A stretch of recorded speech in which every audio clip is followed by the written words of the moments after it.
Hi everyone, this is Zach. I wanted to go over where to find the cases which we start looking at beginning in week 3 through week 11. To find the cases, first we'll go to Modules,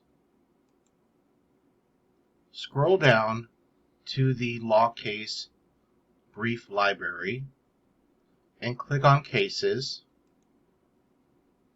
And once the cases populate, you will find that, for example, week 3, we're reviewing Advanced Dental Care, Inc. versus SunTrust Bank. We'll need to go to Chapter 1 in our textbook. So sign into your textbook. I've already done that. And once you get into your textbook, you simply just start doing a search, Advanced Dental, and it will show us. Let me expand this a little bit.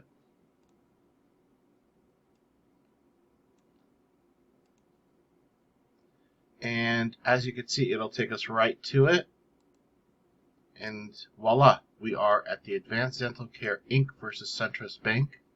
This is a summary of the case, and you will use this summary to complete the brief that you will write and turn in at the end of the week.